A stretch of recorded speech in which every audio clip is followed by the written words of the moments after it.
কেমন আছো? ভালো। তুমি? আছি। জানলাটা বন্ধ করে দিই? থাক। 2.5 মাস ধরে ওই জানলাটাই বাইরের পৃথিবীর সঙ্গে আমার যোগাযোগ রেখেছে। ওই যে হাই রাইজটা দেখছো, ওর আড়াল থেকে রোজ সূর্য ওঠে। রোজই ভাবি, কে জানে এটাই হয়তো আমার জীবনের শেষ সূর্যোদয়। এত নেগেটিভ ভাবছো কেন বলো তো?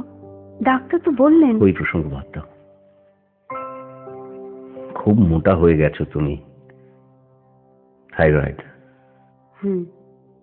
সুগারও আছে।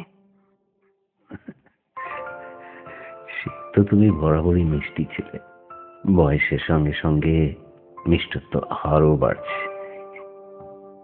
ছেলেমেয়েরা কি করছে? ছেলে কানাডায় সফটওয়্যার ইঞ্জিনিয়ার, আর মেয়ের তো গত বছর বিয়ে হয়ে গেছে। আর অপু? আছে। কেমন আছে? ভালো মন্দের ঊর্ধ্বে। সারাদিন মদে ডুবে থাকলে যা হয়।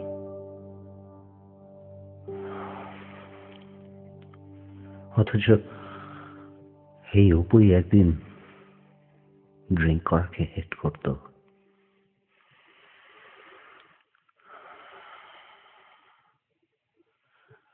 আজকাল খুব পুরনো কথা মনে পড়ে জানো। ছেলেবেলার কথা, বাবা মায়ের কথা, স্কুল কলেজের দিনগুলো। এমনকি এমন কথাও মনে পড়ে যাচ্ছে হঠাৎ, যেটা ভুলেই গেছিলাম। একটা কথা জিজ্ঞাসা করবো? বলো।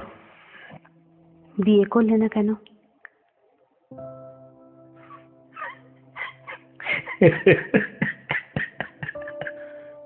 মৃত্যু পথযাত্রীকে এই প্রশ্নটা না করলেই নয়। এটা আমার প্রশ্নের জবাব হলো না।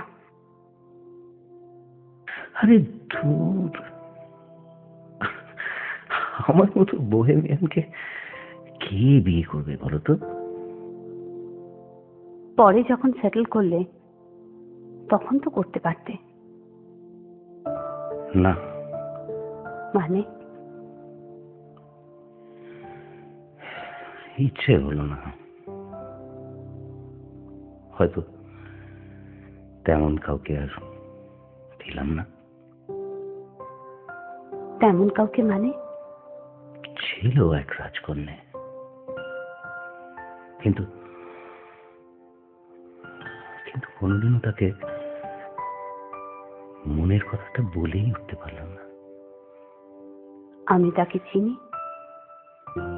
খানিক চেনো, খানিক চেনো না। বুঝলাম না। দুর্বোধ্যই থাক। হেয়ালি করার অভ্যেসটা না এখনো ছাড়তে পারোনি তুমি। আসলে নিজের কনফিউশন গুলো হেয়ালি ছলে অন্যের ঘাড়ে চাপিয়ে দেওয়াটাই তোমার স্বভাব।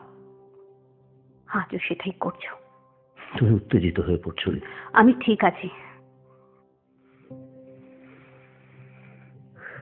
তার কথা আজ জেনে কি হবে বলো? আমি জানি সে কে। এই 57 বছরের রূপ সর্বস্ব মোটা মহিলাটাই হলো সেই মেয়েটা। তুমি আমায় ভালোবাসতে না? কি ছেলে মানুষই করছো ঋতু? তুমি আগে বলো।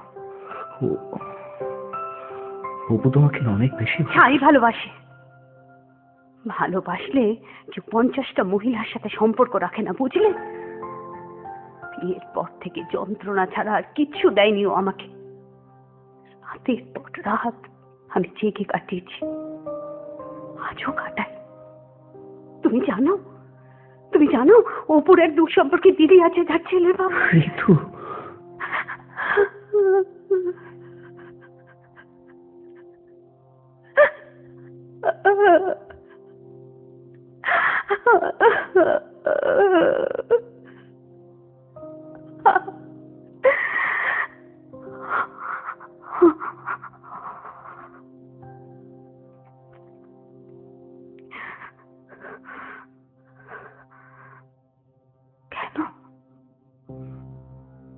কেন সেদিন তুমি আমাকে কাছে টেনে নিলে না সার্থকীদা? Why? কেন? একটা কাজ করবে ঋতু, কি? ফিরে যাবে কোথায়? 35 বছর আগের ওই ওই কলেজ ক্যাম্পাসে।